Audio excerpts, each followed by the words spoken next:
नमस्कार, आप देख रहे हैं डीडी राजस्थान और आपकी good health and well being की शुभकामनाओं के साथ मैं अनामिका अनंत आपका स्वागत करती हूं to a brand new episode of hello doctor. ये स्वास्थ्य से जुड़ा हमारा खास कार्यक्रम है जिसे हम आपके लिए लेकर आते हैं एवरी मंडे टू फ्राइडे, जहां पर हम स्वास्थ्य संबंधित विषयों पर चर्चा करते हैं और हमारे साथ होते हैं एक्सपर्ट डॉक्टर्स। आज का विषय भी बहुत ज्यादा इंपॉर्टेंट है, लेकिन उस विषय को आपको बताने से पहले कुछ तथ्य हैं, कुछ आंकड़े हैं जो मैं आपके साथ शेयर करना चाहती हूं।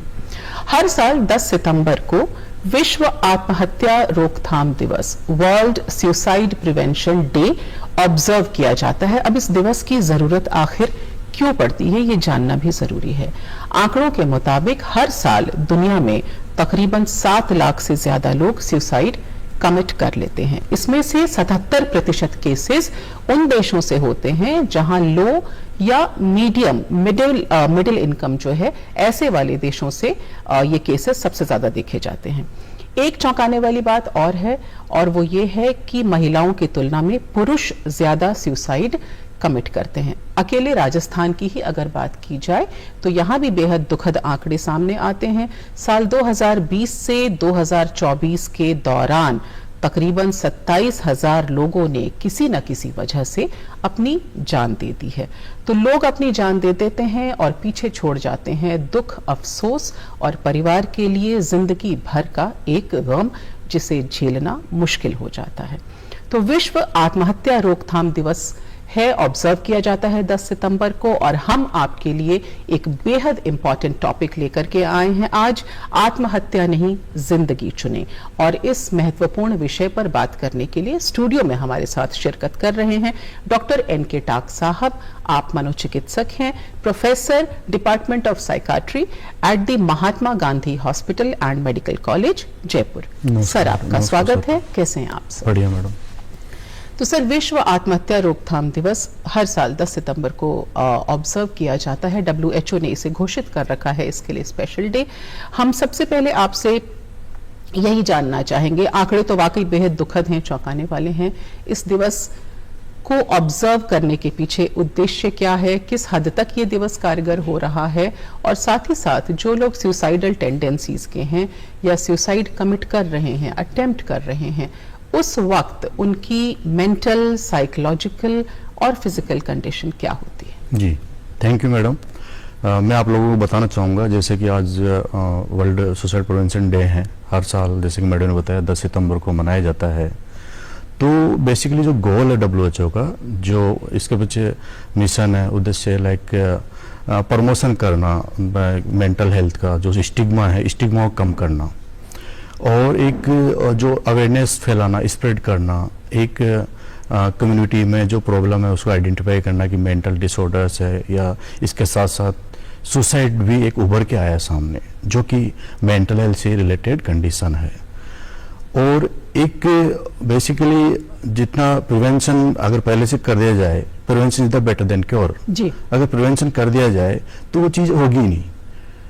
और इसमें एक दुनिया को याद दिलाने के लिए हर देश के जो सरकारों से, गवर्नमेंट से WHO कनेक्ट है, हेल्थ एजेंसी से कनेक्ट है, जैसे कि अपने नेशनल मेडिकल कमीशन से, ministry of the health family welfare से कनेक्ट है, लाइक अपने जो जितने भी हेल्थ सेक्टर में काम कर रहे हैं, health professional, mental health professional, doctors and many mores. तो इन सब को मिलके इनको भी एक कम्युनिटी बना के एक पब्लिक को अवेयर करना, पेशेंट को आइडेंटिफाई करना, ये सब चीज़ें देखी जाती है जी। अब जैसे आपने पूछा कि सुसाइड के क्या कैसे पता करें, क्या जो मरीज में कैसे बॉर्डर लाइन या जो देखा जाता है साइन सिम्टम, तो उससे बात करते हैं, चर्चा करते हैं।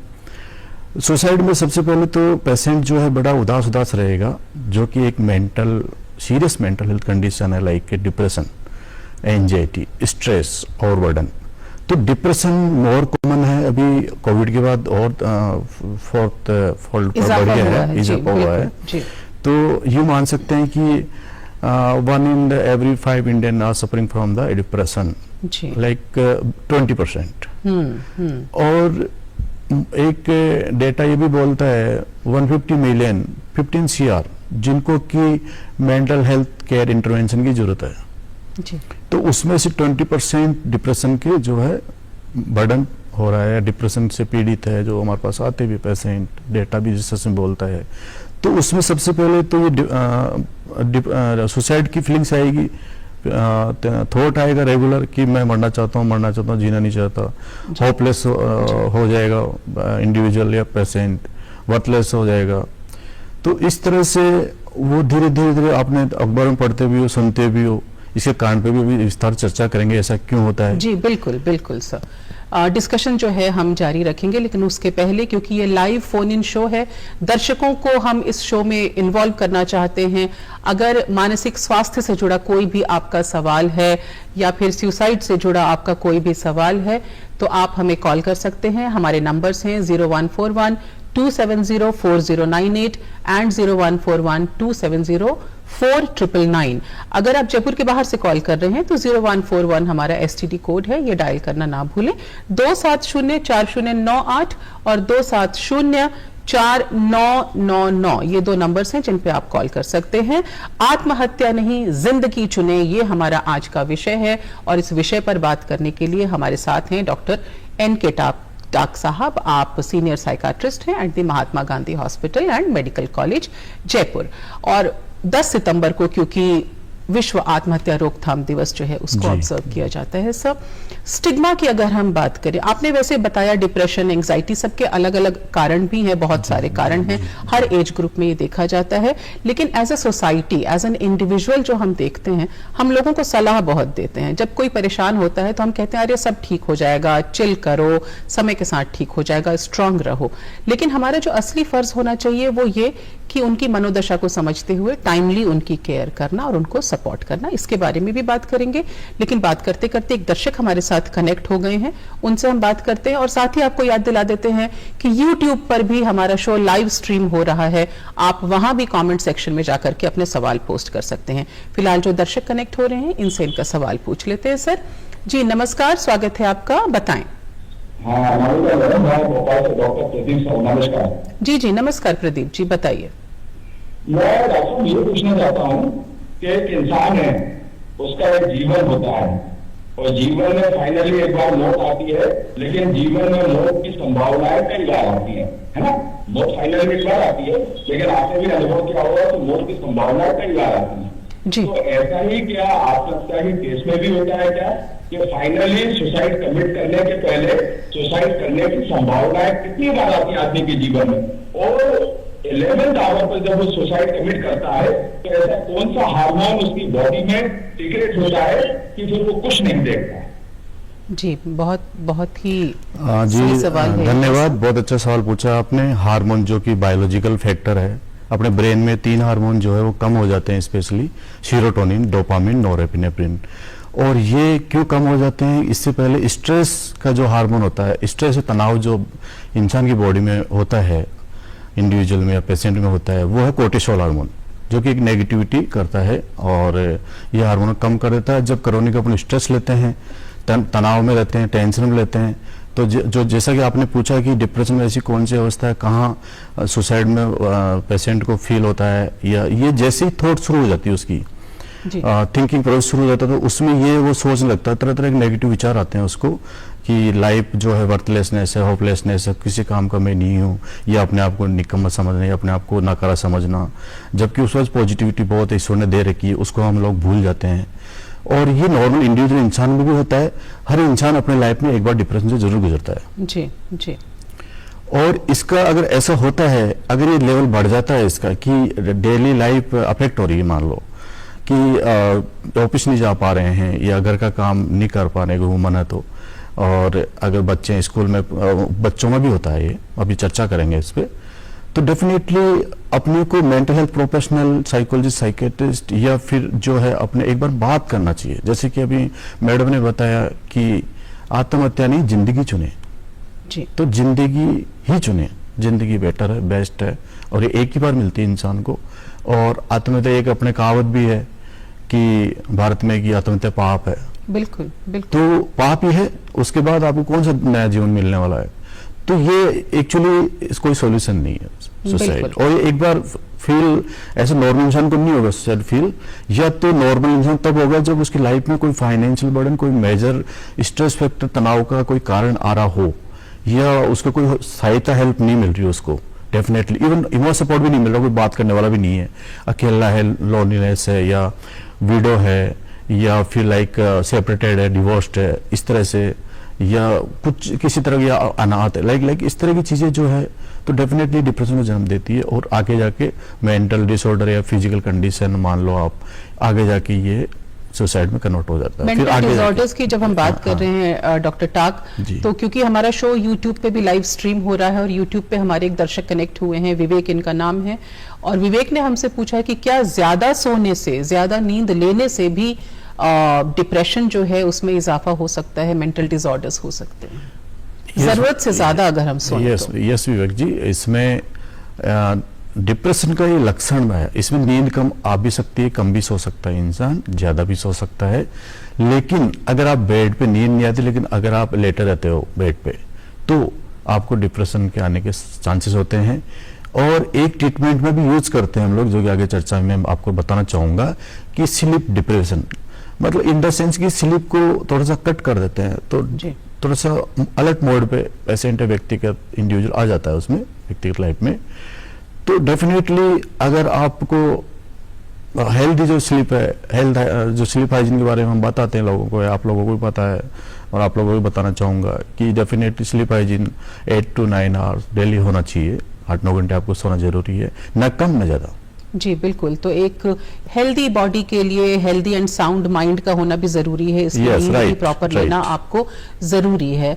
आत्महत्या नहीं, जिंदगी चुने, ये हमारा आज का विषय है, क्योंकि हर साल 10 सितंबर को विश्व आत्महत्या रोकथाम दिवस के तौर पर ऑब्जर्व किया जाता है। शो में हमें डॉक्टर एन.के. टाक साहब ने ज्वाइन किया है, आप मनोचिकित्सक हैं। अगर आप भी इस बारे में कोई खास सवाल अपना पूछना चाहते हैं तो 270409 एंड 270499 पे आप कॉल कर सकते हैं। जयपुर के बाहर के दर्शक 0141 STD कोड लगाना ना भूलें। So back to the discussion sir, family में अक्सर होता यह है, क्योंकि हम लोग बहुत जजमेंटल हो जाते हैं जब हमारे closed one, near and dear ones अपनी किसी मनोदशा के बारे में बताना चाहते हैं, किसी प्रॉब्लम से वो गुजर रहे होते हैं, हमें बताते हैं, तो हम बहुत कैजुअली इन बातों को लेते हैं, और जैसा मैंने पहले भी कहा कि हम जजमेंटल हो जाते हैं। और अभी भी हमारी सोसाइटी में ये चीज देखी गई है कि मेंटल इलनेसेस के प्रति हमारे में वो एम्पैथी नहीं है जो फिजिकल इलनेसेस में है। कोई शारीरिक रूप से अगर बीमार है तो हमारी सारी संवेदना उसके साथ होती है, लेकिन मानसिक तौर पर अगर कोई परेशान है तो वो संवेदना हम दिखा नहीं पाते। तो ये स्टिग्मास के बारे में भी बात करना जरूरी बनता है आज के दिन। राइट, बिल्कुल मैडम, बहुत अच्छा सवाल आपने उठाया, पूछा। स्टिग्मा सबसे पहले मैं क्लियर कर दूं आप लोगों को कि स्टिग्मा एक समाज का या परिवार का, इंडिविजुअल या आपस में जो पार्टनर्स होते हैं एक दूसरे के प्रति जो नेगेटिव एटीट्यूड्स है मेंटल हेल्थ या डिसऑर्डर को लेके, उसके पीछे बहुत बड़ा रीजन है सुपरस्टिशन, अंधविश्वास। जी, आपने पेशेंट को हमने कई बार सुना है, आप लोगों ने भी सुना होगा, ये घर वाले ऐसे कहते हैं डॉक्टर साहब कि मैं तो मन से कर रहा हूँ, ये तो मन से कर रहा है, नौटंकी कर रहा है, लाइक लोकल लैंग्वेज में, बिल्कुल, और कि ये ठीक है, काहे की दवाइयां लेना है, क्या साइकियाट्रिस्ट जाना है, पागलों के डॉक्टर है तो पागल थोड़ी है, डिप्रेशन के मरीज पागल थोड़ी होते हैं, एंजाइटी पागल थोड़ी होती है, ये खास वर्ड चस्पा ना हो जाए इसलिए लोग साइकियाट्रिस्ट के पास यस, तो वो डर, एक फोबिया, एक ये भी होता है कि मैं आपको, ये भी स्टिग्मा में आते हैं कि क्या मिथ और फैक्ट है। अपन एक्चुअली मिथ जो भ्रम है उसके शिकार है, फैक्ट क्या है वो रियलिटी में आपको एक्सपर्ट बता देगा। मेंटल प्रोफेशनल इसके बारे में अवेयरनेस प्रोग्राम जो है हम लोग चलाते रहते हैं, गवर्नमेंट है, आप लोगों के बीच तरह तरह की संस्थाएं हैं, एजेंसी चलाती रहती है अवेयरनेस के लिए। तो स्टिग्मा पे भी प्रोग्राम होते हैं। स्टिग्मा इवन फिजिकल, कोई भी अपनी बीमारी नहीं बताना चाहेगा, इवन कुछ जो है इंडिविजुअल ऐसे भी होते हैं जो कि अपना डायबिटीज नहीं बताना चाहेंगे, कुछ तो उसकी भी दवाई नहीं लेते कि लोग जज ना करें, जज नहीं जैसे हम छुपाते हैं। एक्चुअली वो जो बताने वाला सामने जो आपको पेशेंट है या इंडिविजुअल है, वो इसलिए नहीं बताता कि मेरे को जज करेंगे, जी बिल्कुल, ये मेरे बारे में क्या सोचेंगे। पड़ोसी सोचेगा कि एक्चुअली मेरे बारे में पता नहीं ये क्या सोच लेंगे, मैं पागल हूँ, पागल तो नहीं हूँ, मेरा लेबल तो नहीं लग जाएगा, दवाइयाँ लंबी तो नहीं चल जाएगी, लाइक दैट। जी बिल्कुल, तो इन स्टिग्मास के बारे में भी बात करना बहुत ज़रूरी बन जाता है। अच्छा सर, क्यों ना हम उन वार्निंग साइंस के बारे में बात करें, जैसे आपने पहले भी बताया कि जो डिप्रेशन का शिकार व्यक्ति है वो अलग थलग पड़ जाता है। अगर सुसाइडल थॉट्स आ रहे हैं तो या तो वो खामोशी अख्तियार कर लेते हैं या ज़रूरत से ज़्यादा बातें करने लगते हैं। तो वो रेड फ्लैग्स कौन से हैं, वार्निंग साइंस कौन से हैं, जब परिवार को पता चले कि इस अमुक व्यक्ति को, इस शख्स को मेडिकल केयर की, सपोर्ट की, सिंपैथी की, केयर, सपोर्ट, इन सब की जरूरत है? देखो, वार्निंग साइन में सबसे पहले तो व्यक्ति जो है वो मोस्टली सोता रहेगा, नींद नहीं आ रही उसको, लेकिन और एक अलग थलग हो जाएगा सोसाइटी से, अपने ऑफिस मेट से या अपने फ्रेंड्स से या अपने परिवार से। एक रूम में जो भी है वो सोता रहेगा, लेकिन जो है कोई बात करना पसंद नहीं करेगा किसी से, ऐसा हो जाएगा, ऐसा मैजिक हो जाएगा जी। और एक उस खाना पीना लगभग वो बंद करता, कम से कम खाता है, ठीक है, उसकी भूख कम हो जाएगी, मे भी ज़्यादा भी हो सकता है, कुछ लोग ज़्यादा भी खाते हैं डिप्रेशन में, किसी का वेट भी बढ़ जाता है। और एक जो नेक्स्ट उसकी हिस्ट्री अगर पूछे कभी किसी से, लगे उसके फ्रेंड से या जो उसका इमोशनली क्लोज है, तो डेफिनेटली बताएगा कि इस पे जो है सुसाइड की कोशिश की इसने पहले। और डेफिनेटली हम लोग कई बार चेक करते हैं, एग्जामिन करते हैं मरीज का, या फिर आप लोग भी देखना चाहो देख सकते हो, कट मार्क्स मिलेंगे मैडम, कट मार्क्स मिलेंगे हैंड पे, है ना, कहीं भी निशान मिलेंगे। तो पूछना चाहोगे तो वो भी एक हिस्ट्री में एक वार्निंग साइन आता है कि ये फिर दोबारा, अगर एक बार अटेम्प्ट कर चुका तो दोबारा वो तैयारी कर सकता है, ऐसा कर सकता है। और एक उसको कोई दवाइयाँ चल रही हो तो उसमें भी अगर दवाई नहीं ले रहा है और कोई प्रॉब्लम आ रहा है, ये वार्निंग साइन हो गया। एक पर्सनालिटी डिसऑर्डर होते हैं, पर्सनालिटी किसी को जो है ऐसा लगता है कि नार्सिस्टिक पर्सनालिटी हो गई, एंटी सोशल पर्सनालिटी हो गई कि समाज में रहना पसंद नहीं है, रूल रेगुलेशन कानून पसंद नहीं है, ठीक है। और एक criminal behaviour the most important, बहुत ज़्यादा एग्रेशन होना, और एक हमेशा डिप्रेस रहना या फिर एंटी सोशल जैसे रहना। और एक जो है अगर आपको लगे कि पेशेंट बार बार मरने की बातें कर रहा है, जैसे old age geriatric age group में अब वो 65 लोग जस्ट बात करते हैं कि विश टू डाई, मरने की इच्छा जताते हैं, तो वो भी उसी कगार में, उसी रेंज में आ जाते हैं। जी, हम अलग अलग तरह की प्रॉब्लम्स के बारे में बात करेंगे सर। झारखंड से विकास कनेक्ट हो रहे हैं, इनका सवाल जान लेते हैं। विकास, स्वागत है आपका, बताइए। मैम, उसके बाद मेरा काम ठीक हो गया, पर मैं हमेशा डिप्रेशन में रहता हूँ, मैं काम सोचते रहता हूँ जी जी। इन टोटलिटी मतलब ये पूछना चाह रहे हैं, इनके कान पर चोट लग गई थी, उसकी वजह से डिप्रेशन से गुजर रहे हैं। जी, ओके, थैंक यू। एक्चुअली ऐसा हो सकता है कि कोई फिजिकल इलनेस या बीमारी हो, उसकी वजह से भी डिप्रेशन आ सकता है, जेनेटिक भी आ सकता है, और इंडिविजुअल कोई प्रॉब्लम हो लाइफ में तो भी आ सकता है। अगर आप इससे बीमारी से गुजर रहे हैं तो ये सबसे पहले तो आपको धन्यवाद मैं देना चाहूँगा कि सबके सामने आपने एक्सेप्ट किया इस चीज़ को, मेंटल हेल्थ डिप्रेशन को, और आई थिंक आप इसका ट्रीटमेंट भी ले रहे होंगे। नहीं ले रहे तो आप नियर बाई जो भी आपके साइकेट्रिस्ट मेंटल प्रोफेशनल है, आप उनसे मिलिए, इसका ट्रीटमेंट लीजिए, डेफिनेटली इससे बाहर आ जाएंगे आप। Mental illness are treatable. जी, बिल्कुल बिल्कुल। तो डॉक्टर टाक साहब, एज अ कम्युनिटी या एज एन इंडिविजुअल हम किस तरह से हेल्प आउट कर सकते हैं? क्योंकि कई तरह डिप्रेशन के बहुत सारे रीजंस देखे जाते हैं। प्रोफेशनल जो माहौल होता है उसमें कंपटीशन होता है, जो स्टूडेंट्स होते हैं उन पर पीयर प्रेशर होता है, महिलाएं तो अपना दुख बांट लेती हैं बातचीत करके, क्योंकि पुरुषों में ज्यादा देखी जाती है सुसाइडल टेंडेंसीज जो होती हैं। पुरुष किस तरह से डील करें इन चीजों को? देखो, एक्चुअली मैडम दोनों का नेचर होता है। जैसे कि महिला है, गर्ल्स है, वुमन जो भी है, लाइक वो इमोशंस उनमें ज़्यादा होते हैं, जेंट्स में थोड़ा कम होते हैं। वो ब्रेन से सोचता है, दिमाग दिल से सोचती है, तो उसमें वो एक दिल की बातें अपने घर पे हस्बैंड या जो भी ब्रदर फादर शेयर कर लेती है, फ्रेंड वगैरह, और अपने जो भी फ्रेंड्स है उनसे भी शेयर करेगी। और जेंट्स एक्चुअली थॉट में उलझा रहता है, थॉट में उलझ जाता है, थिंकिंग में, कई बार वो ओवर थिंकिंग पुल में चला जाता है, सोचते सोचते ओवर थिंकिंग, फिर वही जाके डिप्रेस कर देती है। तो उसको डील करने का ये तरीका है कि उसको भी, जैसे अपनी मदर है, सिस्टर है, या फ्रेंड्स है, या आपके पत्नी है, तो उनसे आप शेयर करो, बिल्कुल करो, क्यों नहीं करो, कर सकते हैं, बिल्कुल डेफिनेटली करना चाहिए। एक कहावत भी है कि दुख बांटने से आधा हो जाता है, सुख बढ़ जाता है। बिल्कुल बिल्कुल। तो वो डेफिनेटली एक जो है, आप अगर ये करके देखेंगे तो इसको मैडम वर्बल थेरेपी बोलते हैं, वर्बल कैथारसिस, जी, जिसमें डायग्नोसिस में भी हम यूज करते हैं इसको, ट्रीटमेंट भी यूज करते हैं कि आप जो भी मन में आ रहा बोलो, बोलते जाओ, हम सुनते रहते हैं।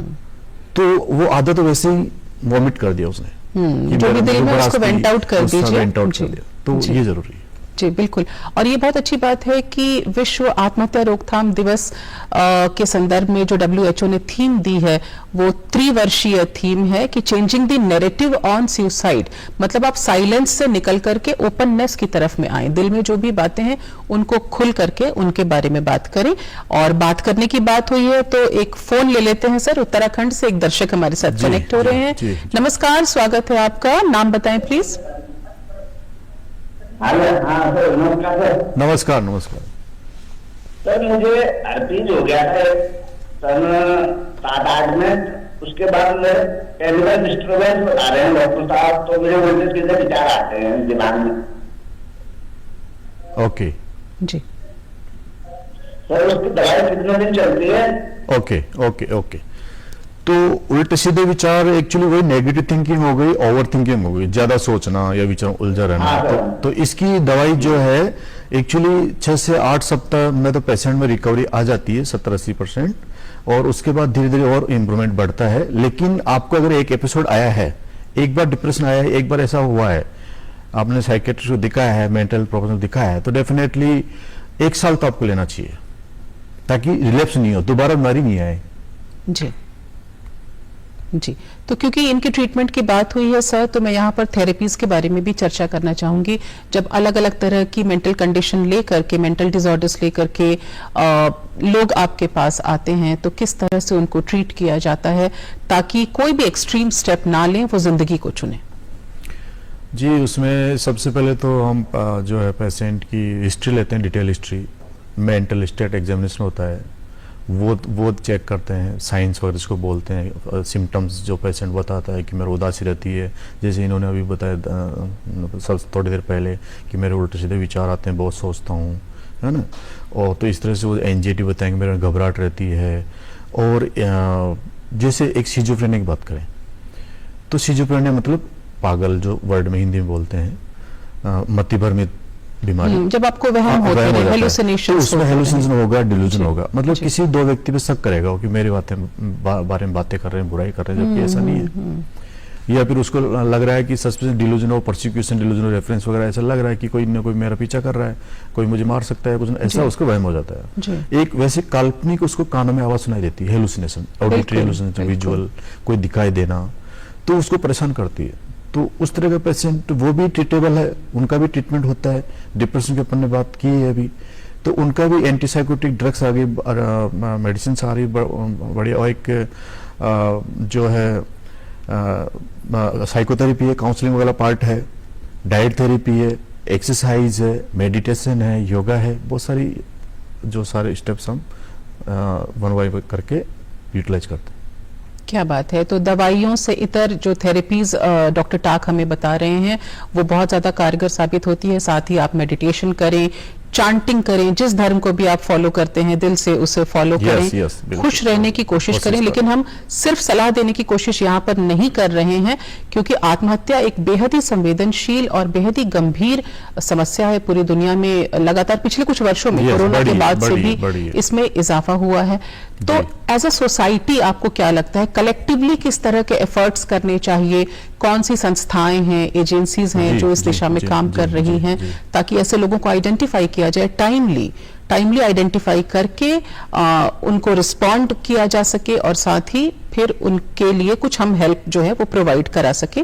क्योंकि इस दिशा में अक्सर लोग चुप रह जाते हैं, वो हेल्प नहीं लेना चाहते। लेकिन हम आपसे ये कहना चाहते हैं कि हेल्प मांगना, हेल्प लेना कमजोरी नहीं है, ये स्ट्रेंथ है। स्ट्रेंथ है। तो कलेक्टिव सर क्या मेजर्स होते हैं इसमें? ये है मैडम, एजेंसी से बात करें तो एक तो इंटरनेशनल लेवल बात करें तो WHO है, वर्ल्ड हेल्थ ऑर्गेनाइजेशन जी, और एक international association of the suicide prevention है जी, और एक अपने भारत सरकार की तरफ से minister of the health and family welfare है।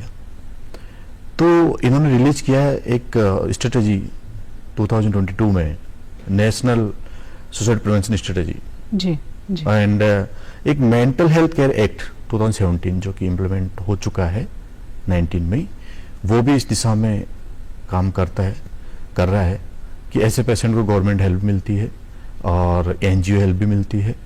और एक अब आप कलेक्टिव कम्युनिटी की बात करें, कलेक्टिवली क्या एफर्ट्स करें, जी तो उसमें infrastructure mental health professionals sufficient होने चाहिए, जी वो भी कमी है देश में। और अब पहले से बड़े हैं, ऐसा नहीं कि इतनी कमी भी है। जी और एक इंफ्रास्ट्रक्चर जो है मेंटल हेल्थ एस्टेब्लिशमेंट हॉस्पिटल्स वगैरह के जी। लिए थोड़ा बड़े हैं। जी आईपीडी की सुविधा हो, जी। किसी पेशेंट की भर्ती ईजी में सुविधा हो, ये नहीं कि 100 किलोमीटर दूर जा रहा है, ये सुविधा हो। और हालांकि सुविधा बड़ी है पहले से, डिस्ट्रिक्ट लेवल पे मेंटल हेल्थ जो है तो देखा जाए तो सरकारें जो है वो भी अपनी तरफ से प्रयास कर रही हो रहा है। हैं और एक कम्युनिटी के तौर पर हम भी सभी लोग सजग रहें, इस दिशा में प्रयास करें और जो भी लोग आत्महत्या की टेंडेंसी के हैं, प्रवृत्ति के हैं, उनकी हम हेल्प करें। बिल्कुल एक बहुत ही ब्रीफ में शॉर्ट संदेश पैगाम हम हमसे चाहेंगे हमारे दर्शकों के लिए। मैं ये संदेश देना चाहूँगा कि हम लोग हमेशा तैयार है mental professional as a help के लिए, पब्लिक के लिए जागरूकता के लिए, प्लस ट्रीटमेंट के लिए।